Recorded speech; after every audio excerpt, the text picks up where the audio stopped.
Hello guys, this is viderazorr here. I'm be showing you guys how to use the Horadric cube. So this cube is very important for your gear later on in the game. So once you get your gear that you need, so I'm gonna start a gear from scratch to give you guys a good explanation on how to use it. So find you a decent amulet that fits your character or your gear. I'm gonna just quick dump all of this stuff out of my inventory for now, just to grab a ring to show you guys how to do this from scratch. So I'm gonna do an amulet, a ring. I'm gonna do 2 rings. Let me do an item. I need a wrist. I'm gonna do a wrist. Okay, this one looks decent. It has max life. Doesn't have what I need though. We're gonna try this one anyway. Another wrist, 19%. Yeah. Let's see. Find us another wrist here. Okay, we're gonna work with these 3 items first.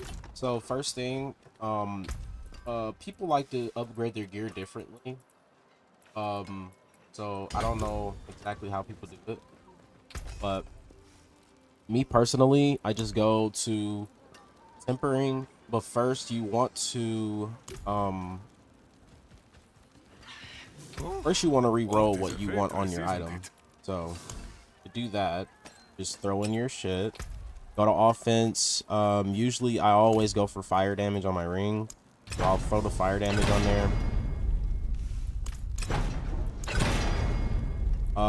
Always go for max roll. It's mandatory. 50%. So I got an ancestral symbol on it. That's huge. So now that you got an ancestral symbol, you could go ahead and throw it back in there. You can masterwork it. So masterworking use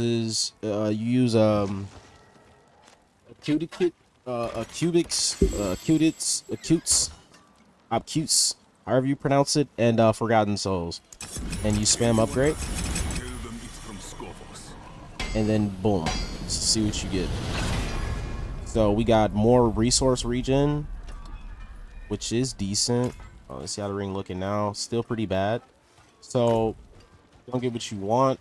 You can temper craft on it, which I already did. That's gonna basically re-roll it. So now it's time for the Heretic cube.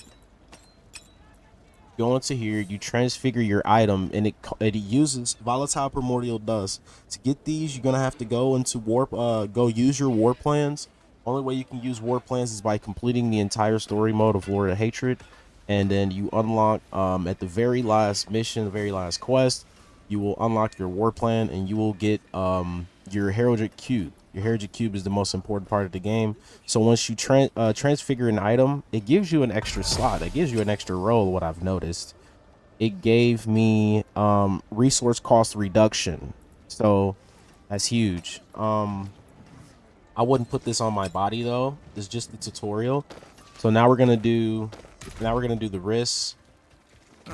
Let's see what I have on my wrists.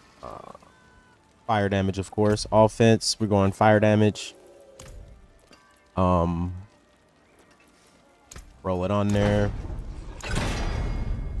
All right, we're going for max roll.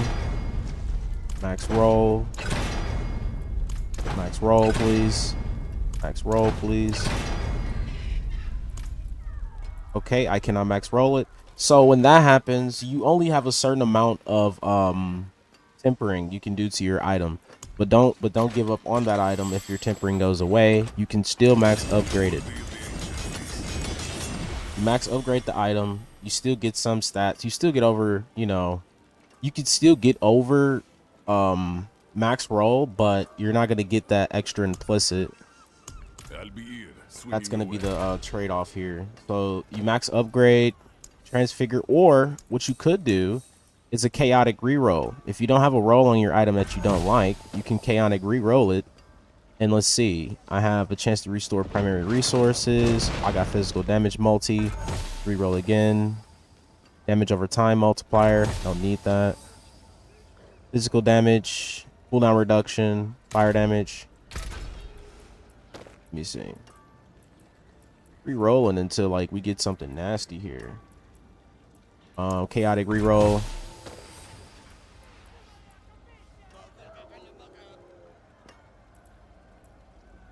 Another chaotic re-roll. 17%. We get a fizz. Okay. Trying to get a decent roll. Okay, it's giving me that damage over time. I'm gonna do a focused re-roll.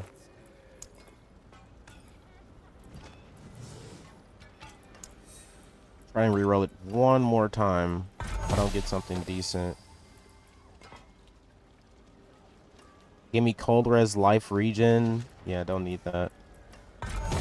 Too much defense. Yeah, don't need resistances either. All right, one more roll so I can save time here. All right, we completely rolled off strength. What the fuck? Okay, I got strength back. Okay, I'm done. Okay. Now, you transfigure the item. And when you transfigure it, this is probably my worst transfigure yet. I got indestructible.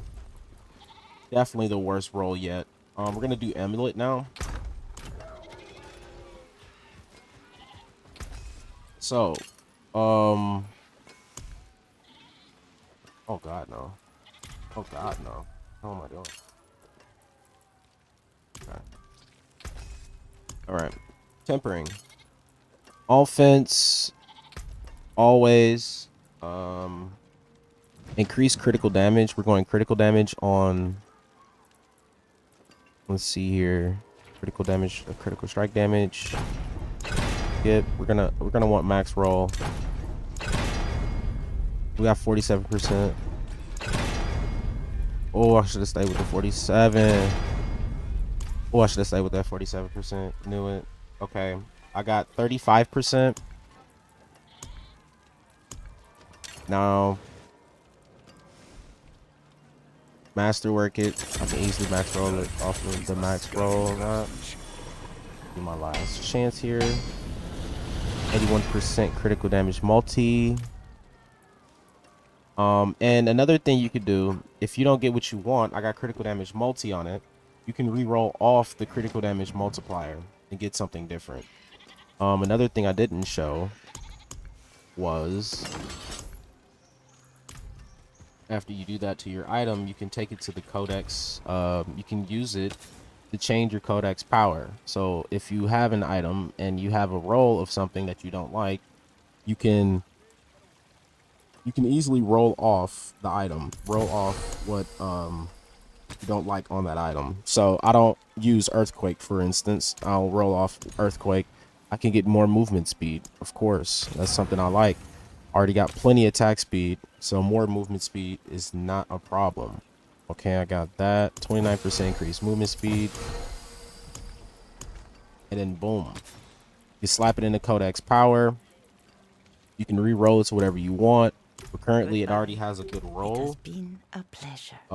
It gives me ferocity, good defense on that. So decent roll. And then last but not least, Horadric cube it, and then you transfigure the item. This is my last time transfiguring.